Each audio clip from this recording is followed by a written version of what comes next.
Good night, stranger. I am glad to see you have arrived here in my witch's den. I could use some company. Night is falling quickly, and continuing your journey through the woods would not make any sense. My name is Titania, and I want to invite you into my home so you can rest safely. I will even tell you a fairy tale so you can fall asleep quickly. I would be surprised if you didn't know tonight's story, as it is one of the most famous fairy tales in the world, Cinderella. Some of you might be most familiar with the Disney version, which takes some of its aesthetics from the 17th century fairy tale by Charles Perrault, in which mice are turned into horses and a pumpkin into a carriage. But the story I'm telling you tonight is based on the German text published by the brothers Grimm in the 19th century. Now, this story contains mentions of blood and what can only be described as mutilations. So listen responsibly, and if you don't want to hear that, maybe jump to another episode. If there are any other fairy tales you want to be included in future episodes, don't forget to let me know. Now it is time to get ready for sleep. In case you are still holding the device you are listening on in your hands, turn off autoplay or activate a sleep timer if you need to. You can comment an intention for the night. For example, write, "I will fall asleep peacefully," to claim a night of positive energy. Make sure everything you need for tomorrow morning is prepared, so you don't need to think about anything tonight. And without further ado, let's start. Now you may find a comfortable position to lie down and close your eyes. Take a deep breath in through the nose and out through the mouth. I want you to think of 3 things you are grateful for today.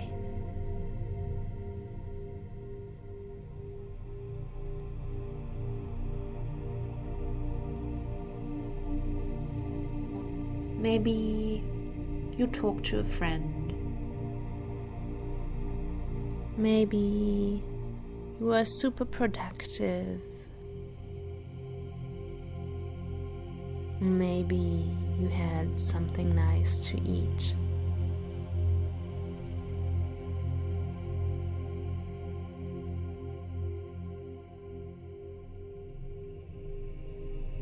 Allow yourself to be grateful for the small things.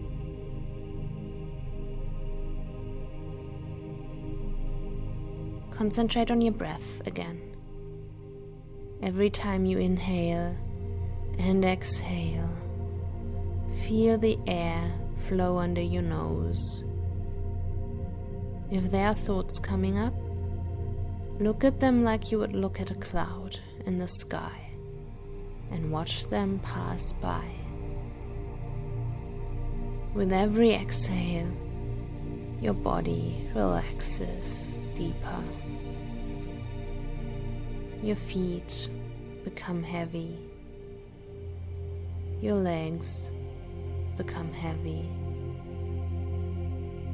Your shoulders become heavy. Your arms become heavy.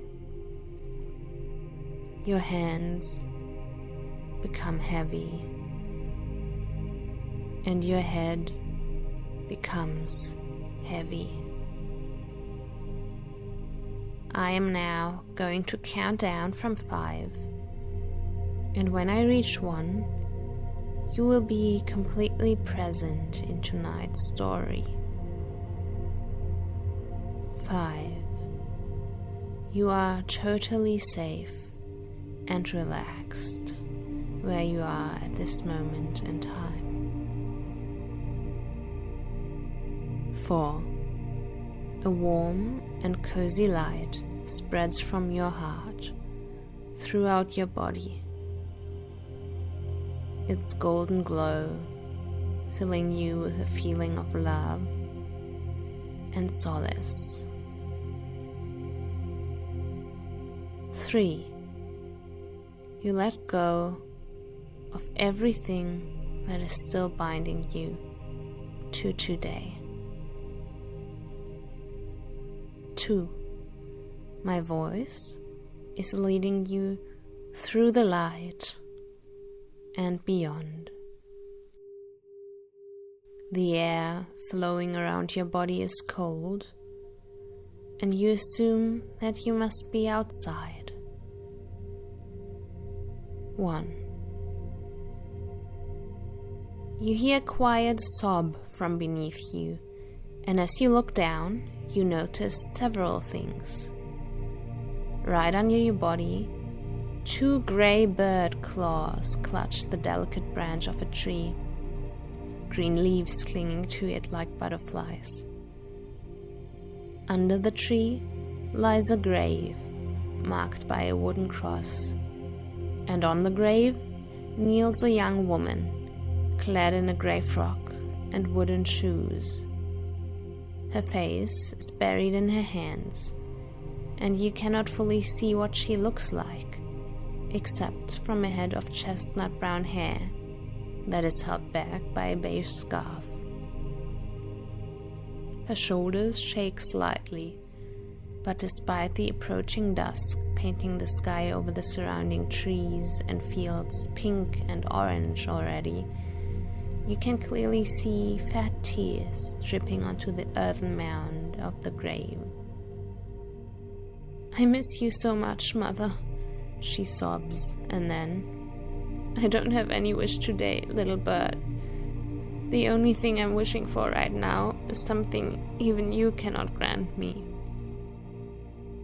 She is looking right at you, out of wide brown eyes, as she says it, and you are struck by a face that is blushed from crying. Then she gets up without another word and walks away toward a 2-storied stately house made from light bricks and disappears through the side entrance. After that, night spreads swiftly over the landscape, and as the air grows colder, you rest your head against the left side of your body, and then tug your wings closer around you so you can sleep.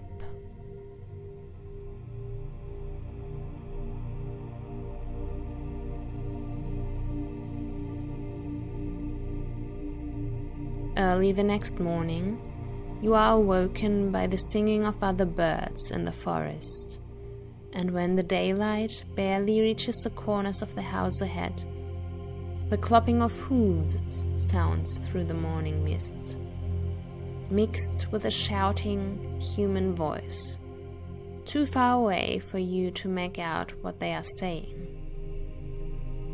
You turn your head to locate the noise, but can only assume that it stems from the nearby market square in the village. And sure enough, a lone horseman breaks away from the boundaries of the village. He wears a blue hat decorated with a long feather and a tabard whose front is embroidered with a crest featuring a unicorn and a harp. When he is close enough to the nearby house, the herald lifts a golden fanfare to his lips and plays a sequence of fast notes before he unrolls a document and reads with a loud voice, "Hear ye, hear ye. I hereby proclaim that His Majesty the King will hold a ball starting tonight, and he invites every beautiful maiden for his son the prince to choose a wife among them. All maidens of marriageable age are invited to join the festivities." You can see the girl's head pop out from one of the windows on the left side of the house. Out of curiosity, you spread your wings, shake them, and then you fly toward the house to find out how the news are received inside. The closer you get, the clearer the voices from inside become. One woman screams, "Cinderella, brush my hair and my shoes. I need to look presentable." A second voice chimes in, "And fasten our buckles. We are going to a royal wedding, and one of us shall be the bride." Right then, you land on the windowsill of the room in the upper story from which the voices reach you. Two young women in their underwear are jumping around excitedly and clapping their hands. The girl from yesterday is carrying heaps of frilly dresses in different colors into the room. She looks pale and sad as she watches the girls try on gowns over their white cotton chemises, kneeling on the hard wooden floor to fasten different heeled shoes on their feet when they wish. After some time, an older woman enters the room. She is in a blue day dress, with flared sleeves and a skirt padded in the back that evokes the impression of an hourglass figure. Her grey hair is pinned up, and she looks upon the scene unfolding before her with stern eyes. "Girls," she says, her voice sounding cold, "calm down. I need you to conduct yourselves like princesses today. And you," she turns to the girl on the floor, "you should be preparing breakfast by now, Cinderella. You know that." Cinderella doesn't look the woman in the eye when she replies, "Yes, my lady." Together they leave the room, and you try to find the window they are going to, which you think must be the kitchen if she is to prepare breakfast. The kitchen is in the lower story of the house, behind the window Cinderella opened to listen to the herald. The shutters are still cracked open, and you peek into the room where Cinderella is begging the older woman, "Please, I just want to go to the dance.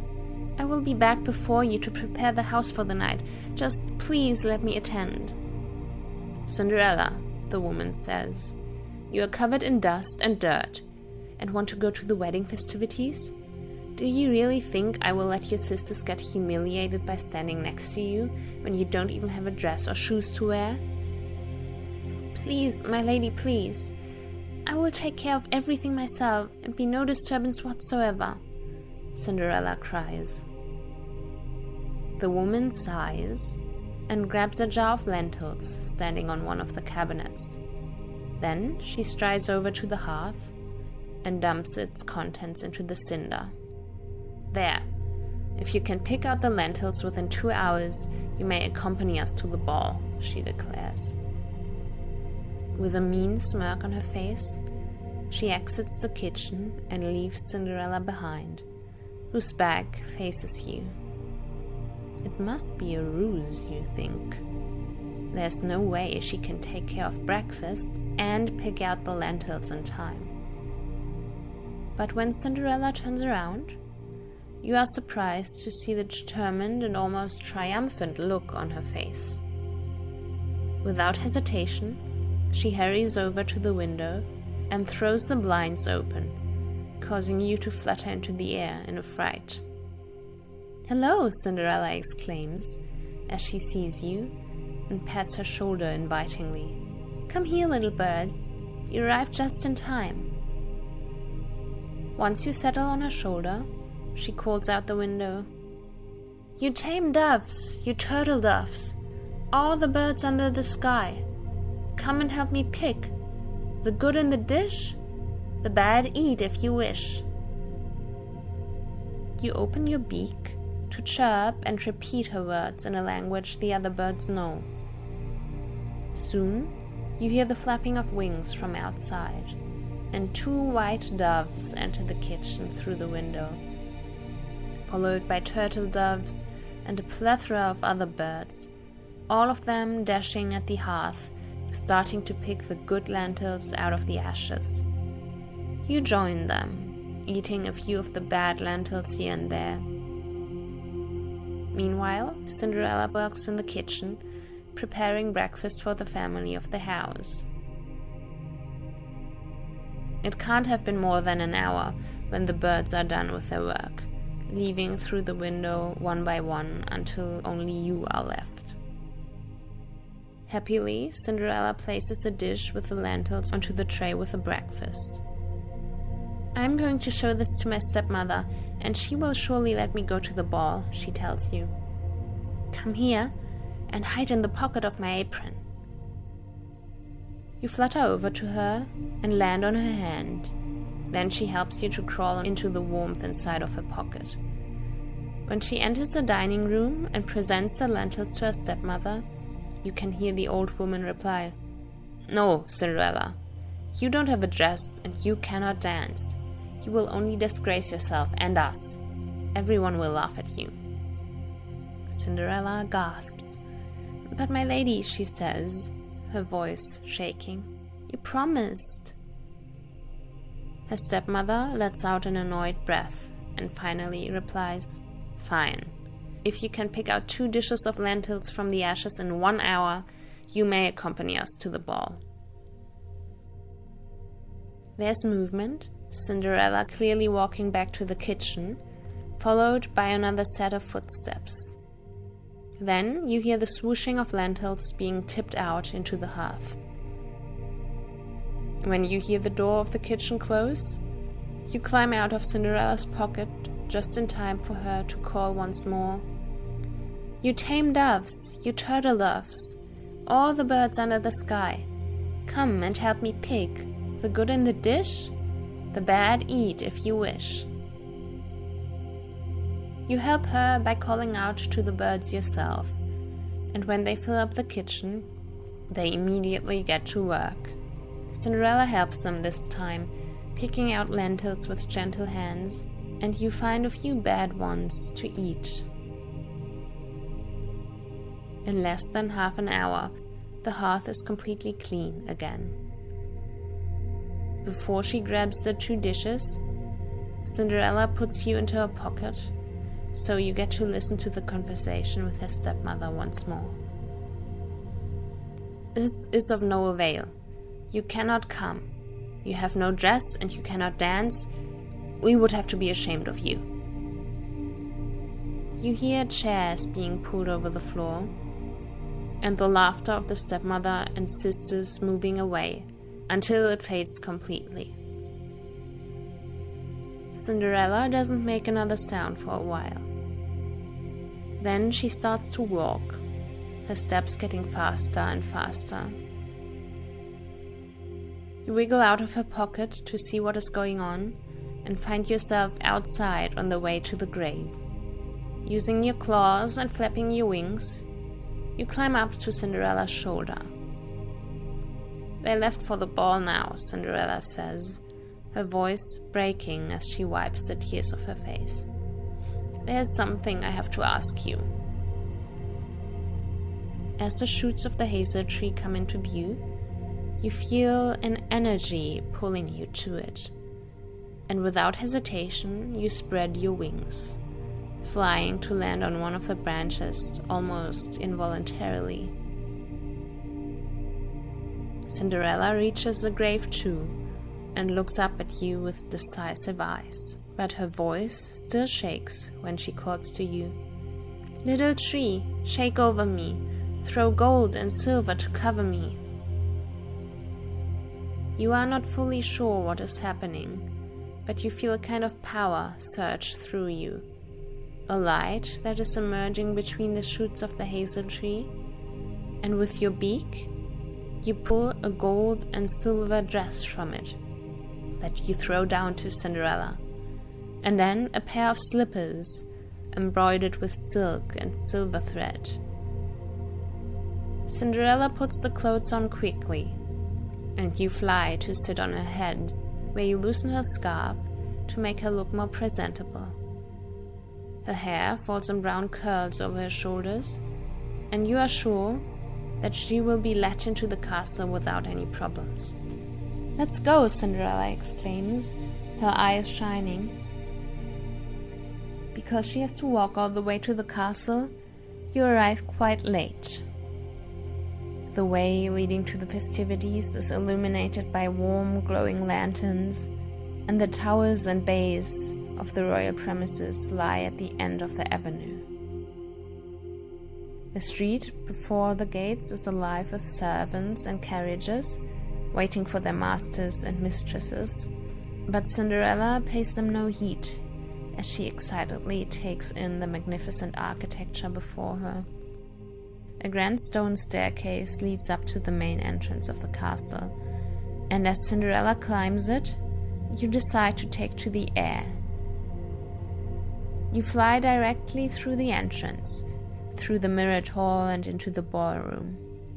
There, you land on a giant crystalline luster hanging from the ceiling. The stucco surrounding you is accentuated with leaf gold, and beneath you, couples are swirling around the dance floor, the women's dresses creating a sea of colors. You can see Cinderella's stepmother and sisters standing by the side.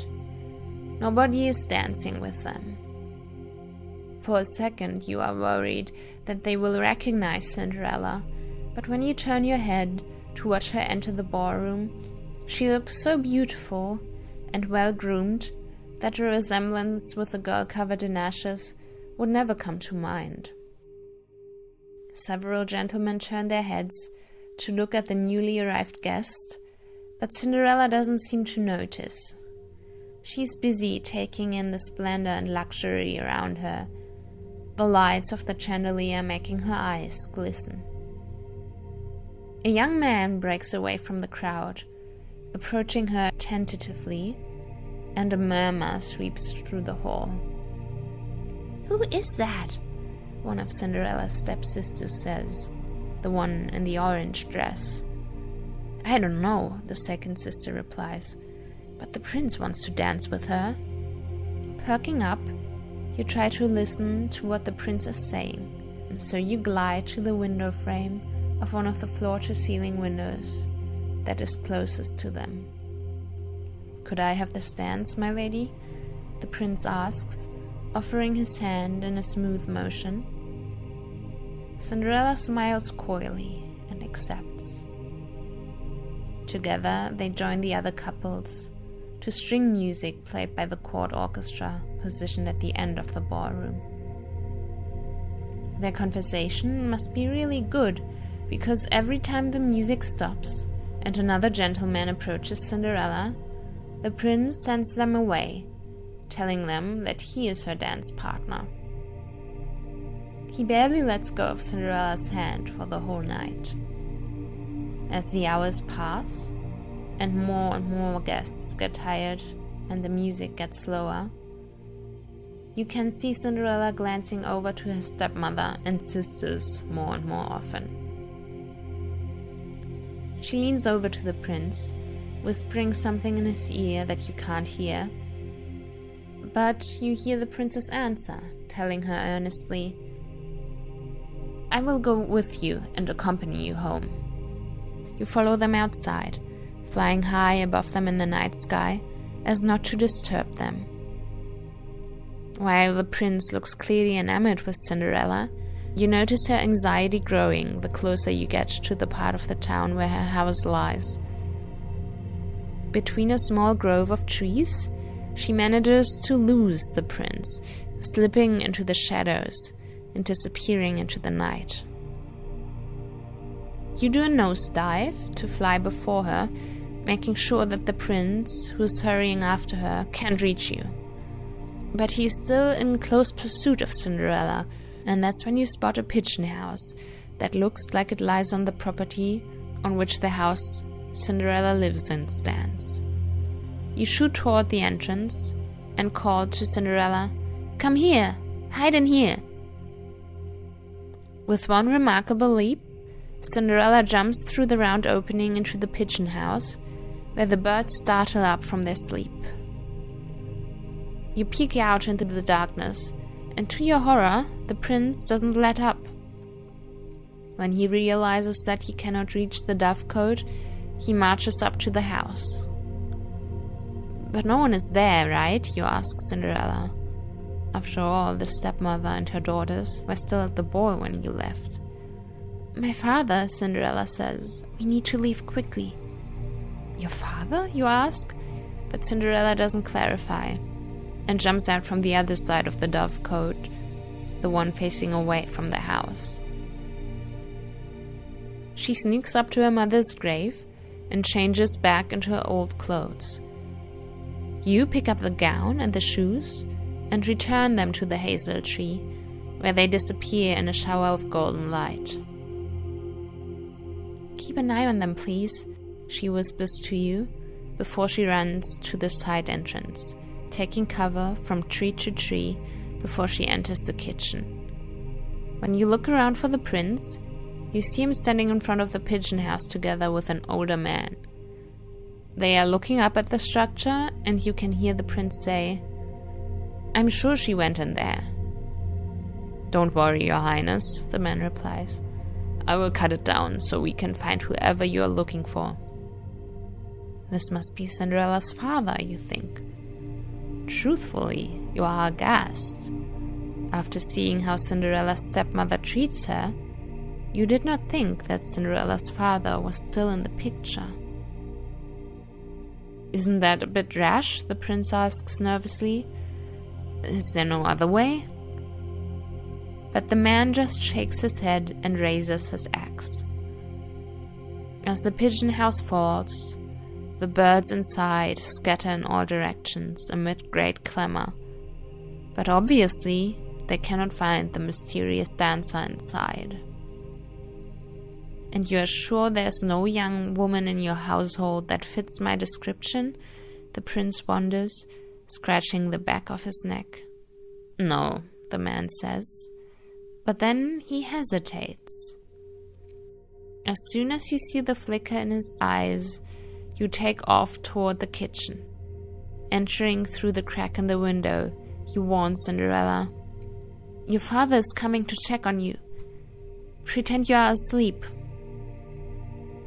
Cinderella quickly regulates the little oil lamp in her hand down and places it in the chimney so she can lie down on the floor, turned away from the door. Now anyone who enters can't see her face. You hide on top of one of the cabinets and watch with bated breath as the door to the garden opens and the silhouette of Cinderella's father appears, looming in the doorway. He stands there for a second, and then, to your relief, walks away without a sound. The next day, after the women of the house have left for the festivities again, you accompany Cinderella to the hazel tree once more, and she calls, "Little tree, shake over me, throw gold and silver to cover me." The dress you pull out of the tree stem is even more ornate than yesterday's gown, golden frills falling from the bell-shaped sleeves, the outer robe stitched with flowers and gold thread, and the front panel is made from a glittering silver material. When you reach the castle before Cinderella, you spot the prince in the crowd, but he is not dancing with anyone, even as several young ladies try to approach him. Even Cinderella's stepmother tries to introduce her daughters, but it doesn't seem like he is paying attention or even looking at them. Instead, his eyes are trained on the main door the whole time, and only light up once Cinderella enters, shining in her dress like a statue made from precious metals. The night passes similarly to the previous one. Cinderella and the prince dance with each other all night, and he tries to accompany her home. Since the pigeon house is gone, you fly ahead to find a suitable hiding place. Landing in the crown of a pear tree, you call out to Cinderella, "Come over here." She pulls herself up by the lower branches and then climbs so high into the tree that the prince can't see her anymore in the darkness between the leaves and the pears. As soon as he goes to fetch Cinderella's father, she jumps down from the tree, running to the grave where she takes her dress off. You snatch it up and return it to the hazel tree, while Cinderella slips back into her grey frock and hurries to the kitchen where she pretends to be asleep.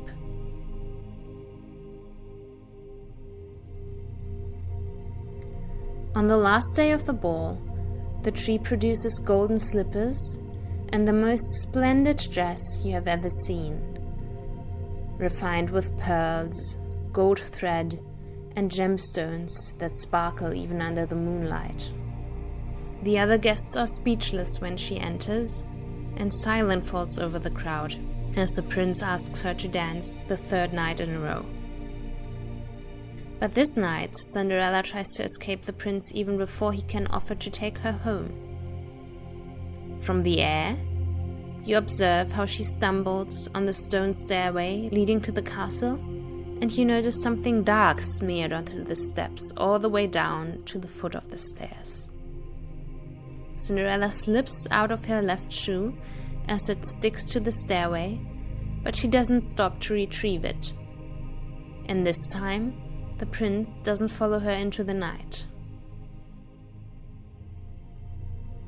It's only the next morning that you realize why. Perched high up on your hazel tree, you see the prince approaching on his white horse from afar. A few servants escorting him. Something golden is shimmering in his hand. It is obvious that they are headed for Cinderella's house, and you take off to alert her. She stands by the hearth when you shoot through the window and exclaim, "Cinderella! Cinderella, the prince is coming this way, and he's bringing your shoe." "What?" She turns around, sounding shocked. "I am going to get in so much trouble with my stepmother. How do I look? Am I dirty enough, or will he recognize me if he sees me?" You tilt your head, squinting at her. "I mean," you say, "you look like a completely different person now. But he spent 3 nights with you. If you face him, I'm not sure how he wouldn't recognize you." "I'm just going to stay in here then," she replies, dabbing even more soot onto her cheeks, staining her fingers and face in the process. "Can you please eavesdrop for me, little bird?" Cinderella asks, "so you can warn me?" You nod and slide through the door that leads into the hallway, fluttering on top of the protruding wall panels and keeping still in hopes that no one will spot you. The door is already open, and before it stands the prince, talking to Cinderella's father. "No one else but the woman whose foot this golden shoe fits shall be my wife," he declares earnestly, holding up the shoe Cinderella lost yesterday, a bit of dark tar still sticking to its sole. Cinderella's stepmother appears in the hallway, quietly observing the scene. Unnoticed, she walks up to the kitchen door and turns the key in the lock with a low click. Then she approaches the prince, dropping into a reverential curtsy once she stands before him. "We have 2 daughters here," she says, with a fake velvety voice, "but showing their naked feet to you would be inappropriate. Don't you agree? If you give me the shoe, I will have them try it on, starting with my eldest." To your dismay, the prince agrees easily, and the stepmother takes the shoe into the chamber behind the hall, where her daughters are jumping up and down excitedly. Luckily, everyone is so concentrated on the shoe that you manage to enter the room without someone noticing. While the younger sister is whining because she isn't allowed to try on the slipper, the older sister complains because no matter which way she jams her foot into the shoe, it won't fit. "Cut off your toe," her mother says suddenly, handing her a big knife.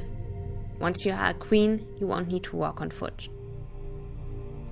You suppress a gasp and fly out the window immediately, around the house and back into the kitchen. "They are tricking the prince," you call. "They are cutting your stepsister's foot to make the shoe fit." Cinderella looks horrified. "Why would they do that? And shouldn't the prince at least marry someone he likes? He's a very kind man, and he shouldn't be led on like this. If it was possible, I would marry him, but alas, it is not, since I am who I am. But I hoped he would simply leave again and forget about me, so he could actually fall in love with someone. You should have just revealed yourself to him, you sigh. I'm sure he would have married you no matter what. But now your stepmother has locked you in and we cannot reach him. After looking out the window, you exclaim, they are getting ready to ride away. It seems that he has accepted your stepsister as a bride. You must stop them, Cinderella begs, and you spread your wings once again, calling out to the birds in the area, hoping that some of them will join you. 2 white doves reach you when you land atop the hazel tree next to the road the prince must take on his way home. When he comes closer, you instruct the doves to exclaim together, "Coo-oo, coo-oo, there's blood in her shoe. The shoe is too small. The right bride sits at home after all." Confusedly, the prince looks around until his eyes fall on the blood dripping from the tip of the golden shoe. What in the world, he mutters, and anger crosses his face when he looks back at Cinderella's oldest stepsister. Why would you try to deceive me like this? He asks, turning the horse around immediately. If he comes back with any other woman than Cinderella, you tell the 2 doves, please call out the same thing again. They agree, and you fly back to the house, eavesdropping on Cinderella's stepmother from the window.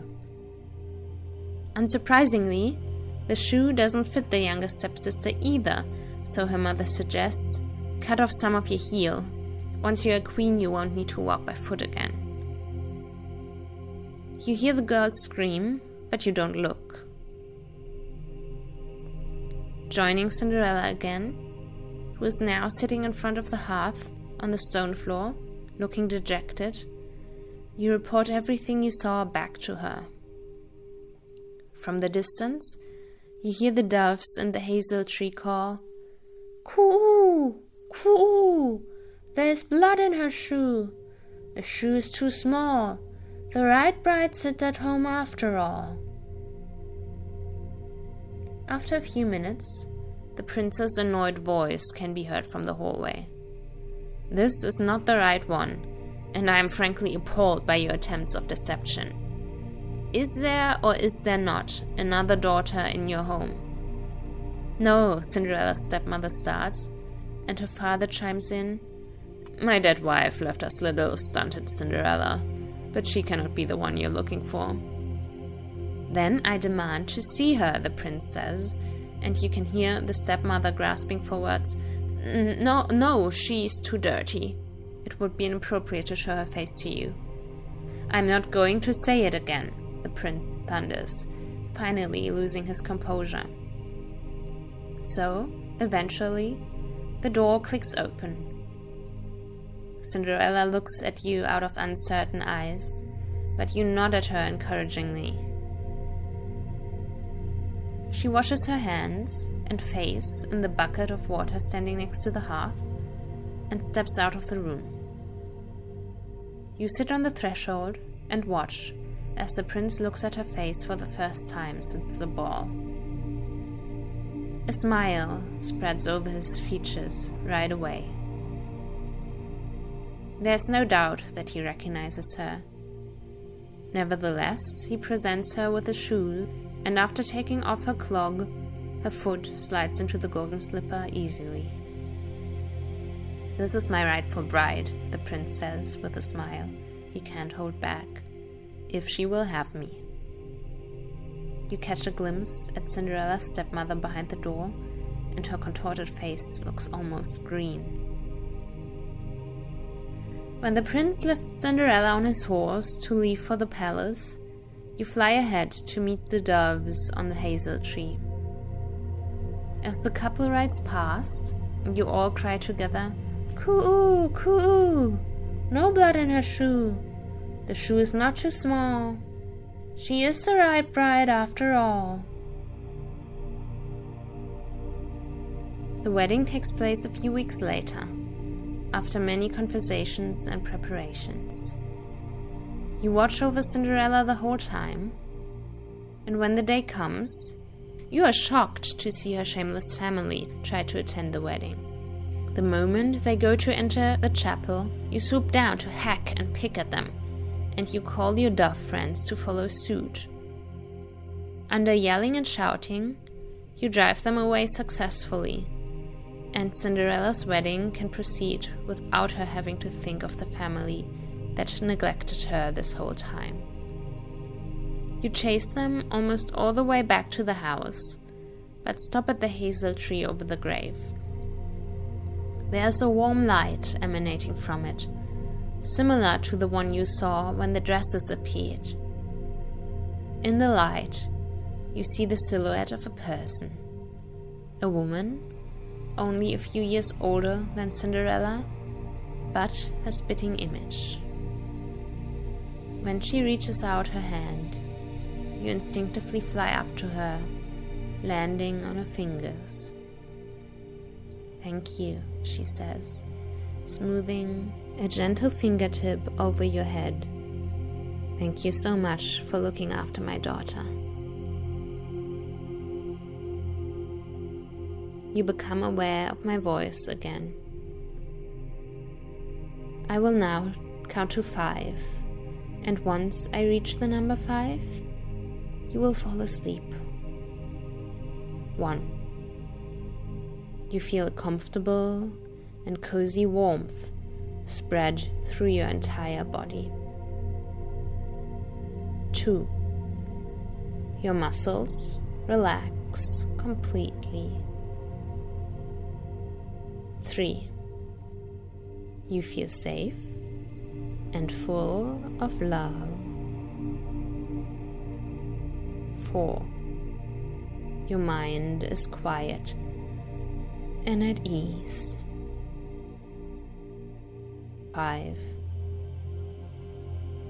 You drift off into a sound and restful sleep. You are safe here in my witch's den.